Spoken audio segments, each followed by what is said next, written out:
Last night I took a break from unpacking my house to go check out Ballerina. I'm sorry, the John Wick World Presents Ballerina, or whatever the ridiculous title is. It's the new Ana de Armas film. It takes place somewhere in the middle of the John Wick franchise. I'll get into that in a little bit. But let's start with the fundamentals. Is it good? Should you go out and watch it? Or do you wait for this to inevitably crap out in streaming in a few weeks? I'm going to let you know right now.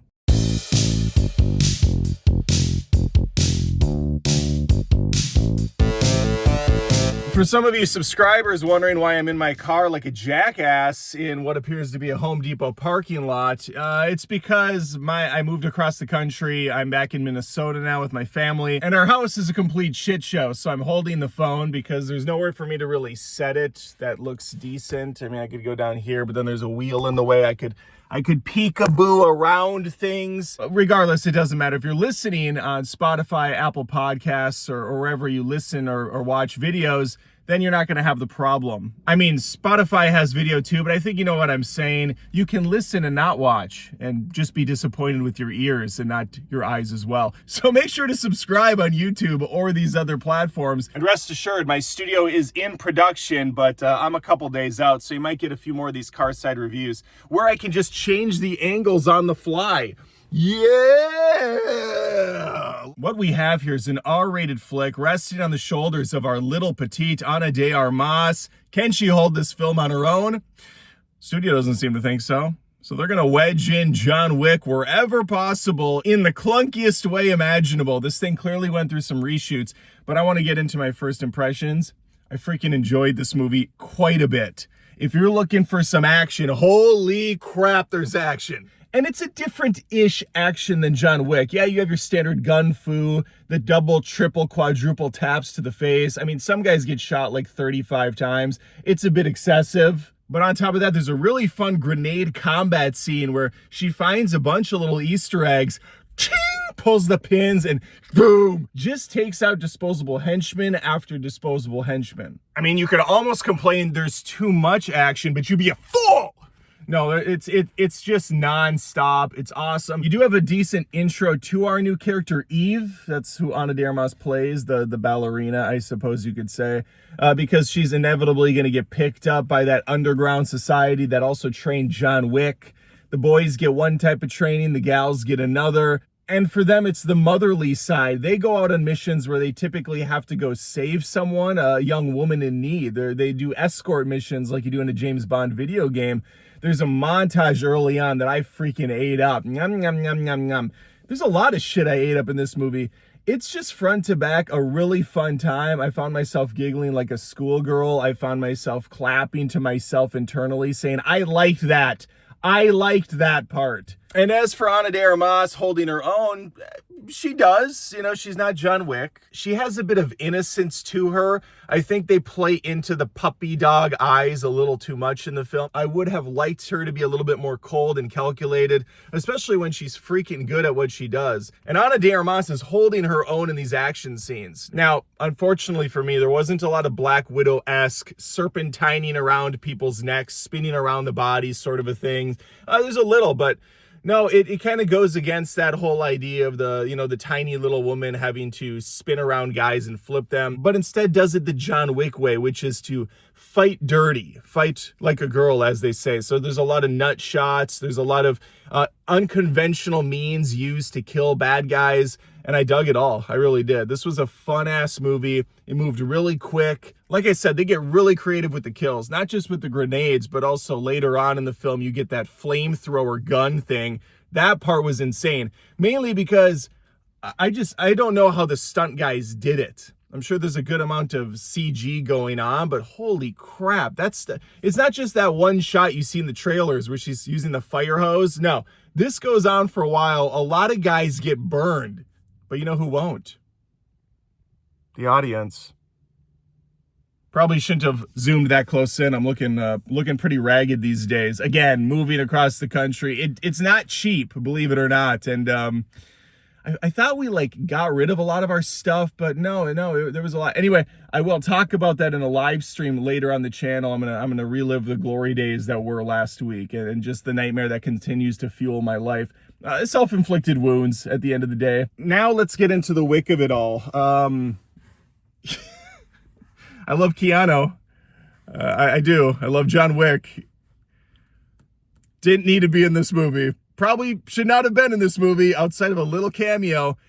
I'm going to get tiny spoilers. Not really, but just enough. You might get scared away. But again, I recommend this movie. It's great. I had a blast. It's not my favorite. John Wick 1 will always be my favorite John Wick film, but this is high up there. I'd say this is right after Parabellum, which is my second favorite. So this would be third, and then I would say John Wick 4, and then 2. Two's not my favorite of the franchise, but again, the story of John Wick was one and done, and then they just milked it out for 4 more based on just how cool the character is and the crazy action, and I'm fine with it. But as far as like a quality movie and story and characters, the first one easily wins. This film takes place during John Wick Chapter 3, Parabellum.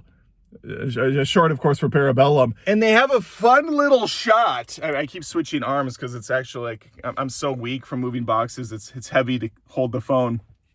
Holding the phone is heavy. Anyway, this takes place in Parabellum. There's the scene where he goes back to whatever that, Ballerina place is. I just can't look it up right now, and I don't remember. I apologize. I know that this is really going to be detrimental to my overall thoughts on the film. Oh, this guy doesn't know he's a fan. He doesn't know the name of the society. She's there, and you can see Wick going in, and he's trying to get, his key to his passageway out so he can go to the high table or whatever bullshit he's doing in the Sahara Desert. And she talks to him in the hallway during his little, she's on her quest. He's on a side quest in the movie.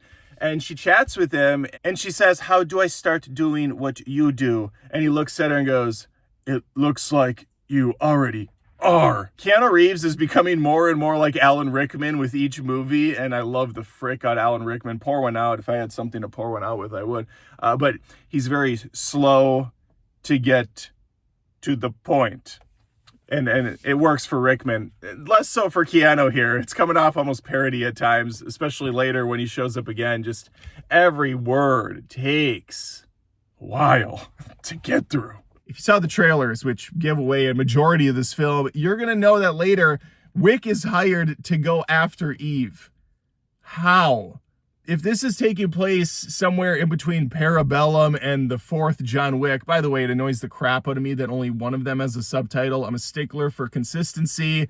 You can't go John Wick Chapter 2, John Wick Chapter 3, Parabellum, and then back to John Wick Chapter 4. What are we even doing anymore? But he's going to get the call put in to go after her, and all I'm thinking during this is, when did he have this time? And who's still reaching out? I thought he burned all of his bridges except for with Hobo Morpheus. I thought most people were kind of trying to kill him by the end of the third and the fourth movie. How is he, and he's on the run, how is he going on a side quest? How is he doing a mission at this point?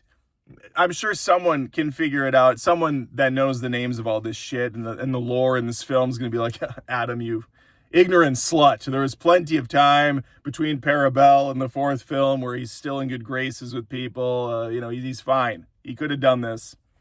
He wanted to do this. He came to them with tears in his eyes and said, "Sir, I need to go after Eve. I need to do this for the mission, for the cause." Okay, let's get back to it. The overall plot of this movie is Eve is an orphaned girl. Her father is killed at the beginning, and so she's going to be taken under the wing of the dancing ladies, and she's going to become the best of the best so that she can eventually avenge her father's death.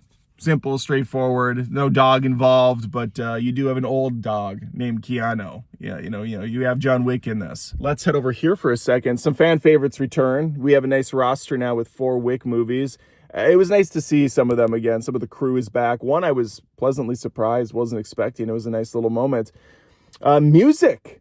That's another thing where I was pleasantly impressed. The Wick movies always have music that pops off, but this one had some fire behind it. I felt like they were really trying to go a little bit nuts with some of the synths and stuff. It was fun. It was lively. This movie had some energy to it. The action scenes were playful. They were insane. The kills were crazy. We're having fun here. It's Looney Tunes levels of action at times. There's not one believable moment in this film. I don't give a shit that there's no way that this woman would kill these people. Who cares? All right, she made me believe, and I was in it to win it. Now I'm just saying things.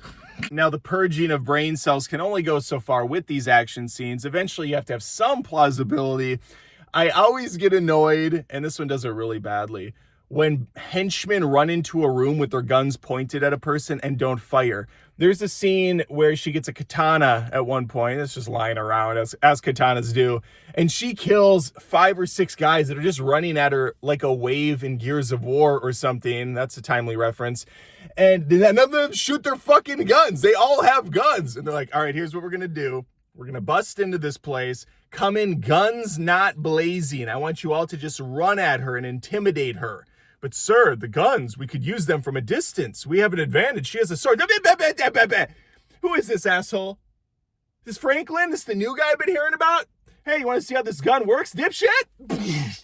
There, that's how we do it. Up close with the gun, so we know that it works. All right? We only have like 400 rounds in these machine guns. Make them count. Get up close. What else is there to say outside of I went into this film expecting very little. There was that whole fiasco with Lionsgate having 2 different embargoes. The first one, an embargo is when you can start talking about the movie as a critic. The first one was lifted a week earlier if you had positive things to say. If you were negative on the movie, you had to wait a week, which really did not tickle my balls in a good direction. And it made me think, yeah, this movie's going to be hot trash, plus all the reshoots and everything. I don't know. I went in pretty low, and I came out on an absolute high. This was a win. I'm excited for more. I want Ballerina. I want Ballerina 3, Parabellum. I want Ballerina Chapter 4. We got to have the titles consistently inconsistent to keep up with the Wick franchise. I don't think I have anything else to say other than, man, it was nice going to a good movie theater again. South Carolina, those Regals were just trash compared to the AMC over in Eden Prairie where I saw this, and probably where I'll continue to see movies on Thursday nights. Typically, I saw this one on Wednesday night. They had a little special showing, so I jumped on it.